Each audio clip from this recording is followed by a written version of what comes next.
Hello, my dear lovely students of class 3. I am Vidya Rani, your English teacher.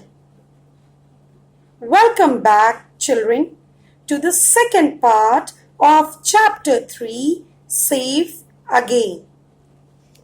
So, children, before we proceed with the chapter, let us once recapitulate what we had done in the earlier video.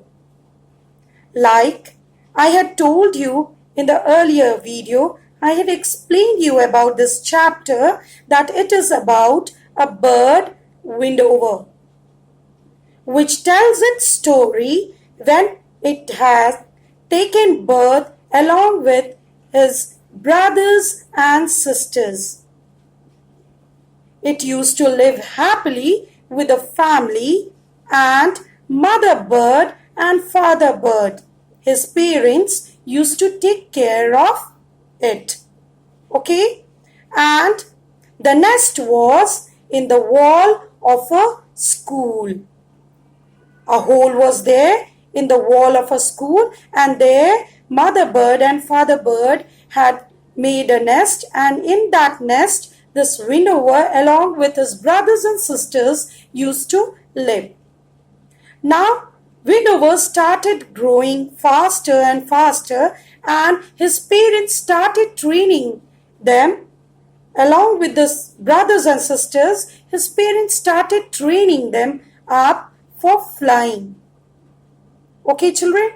And one evening, while windower along with his brothers and sisters was in the nest, he heard a sound of footsteps coming towards them.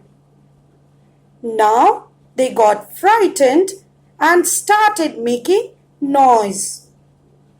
Till here we had ended in the last video, and I had questioned also, children, to you that whose shadow was it which windower saw coming towards him?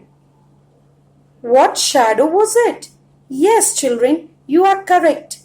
That was a shadow of a hand of human being. So, children, let us proceed to the second part of chapter 3, Safe Again, and let us see what happens with this bird windower. Okay, children? So put your fingers, children. Where am I reading? See, the paragraph starts just the below of the page. The paragraph starts, "This creature does not smell like a bird. I pecked at it and strike with my claws. The creature makes a strange noise and holds me tight. I am bundled into a sack and taken from my home." Now here, windower tells its story. What happened when that shadow came towards windower? What happened, children, to that bird? It is telling the story. Okay? Now, this bird could smell.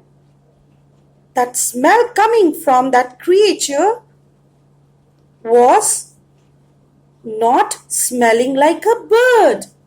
What was it? I peck at it and strike with my claws. Now windower tried hard to protect itself. It started pecking. Pecking means, do you know, children, what is pecking? Pecking means striking with the beak. It started striking the hand with the beak, and with the claws it started scratching. The creature makes a strange noise and holds me tight. And when it started scratching, the creature made a strange noise and held this windower tightly into its hand. I am bundled into a sack. Now Windover says that it got bundled into a sack. It was put inside into a sack, okay, and taken from my home. And Windover was taken back from his home. That person had taken Windover from his home.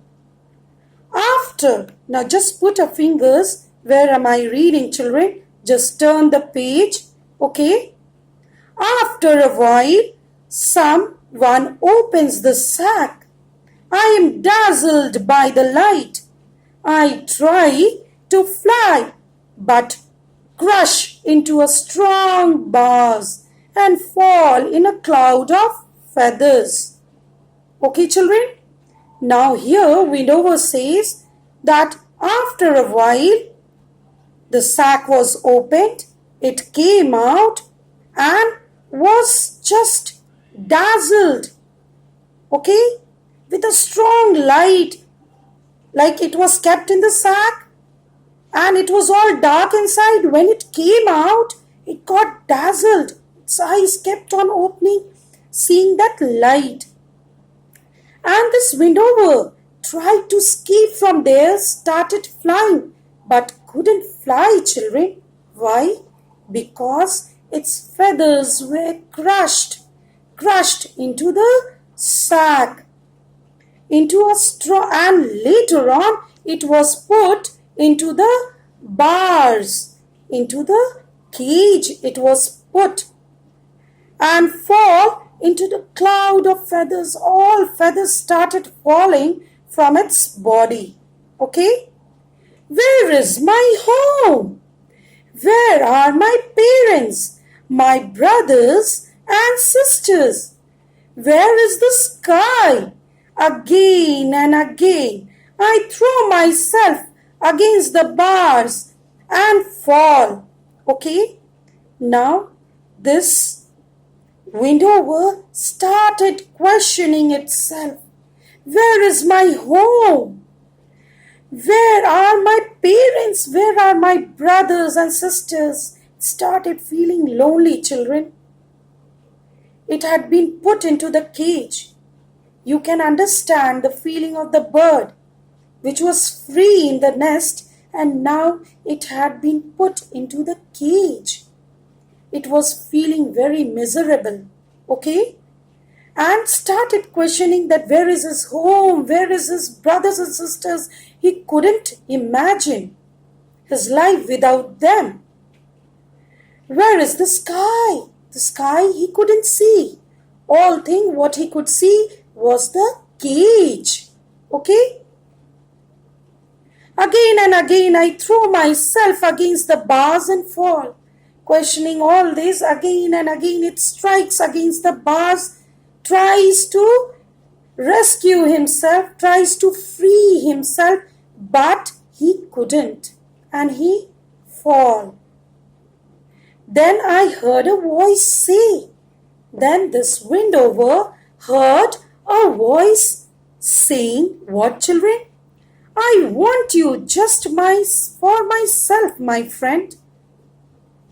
That person was telling that I want you just for myself. I need you, Windover. Okay? When he brings me food, he does not tear it into small pieces, and so I cannot eat it. I become thin and weak. Now, since he was a small bird, he did not have a habit, children, of eating the whole thing. His parent used to feed him slowly, putting small bits of food into his mouth. And when the food was brought to him, it was not torn into small pieces, and so he couldn't eat those pieces. It was not torn into pieces, the whole piece was given to him, and so he couldn't eat. That care he was lacking what he used to get from his parents. I become thin and weak. Now this windower started becoming thin and weak since this windower was not eating anything. The boy now, when the boy now covers my head and I feel my feet being tied. One of the boy covers his face, his head, okay, and ties up his feet. I am carried where I can feel the wind in my feathers. Now that boy carried this windover where this windover could feel the air, okay? Feel the wind in my feathers. I beat my wings and try to fly, but I cannot. It started beating its wings, but couldn't fly since it was caged up and it had forgot to fly, children. You can understand the feeling of the bird kept in the cage. Then suddenly I hear a voice of a girl. Now suddenly this windower hears a voice of a girl. Who was it? Hey, stop, cries the girl. Now the girl cries, hey, stop. Where are you taking our windower? She asks the boy angrily. Now this girl started asking the boy angrily, where are you taking my windower? Where are you taking? Stop! Don't go away with my windower. I have heard the voice before. Now this windower says that it seems that windower had heard this girl's voice previously also. Who is she? Oh yes, she is the girl. Now windower said that, oh yes, she is a girl who visited us every day and brings us food sometimes. I try to squeak. Now windower tried to squeak and recalls this girl's voice that she always used to, sometimes or not always, children, sometimes she used to bring food for this bird. So this windower recalls that girl. Till here, children, please go through this story, understand the story and read the story properly, children, so that your reading skills improve. I'll be catching you up in the third video of mine. Till then, children, take care. Bye.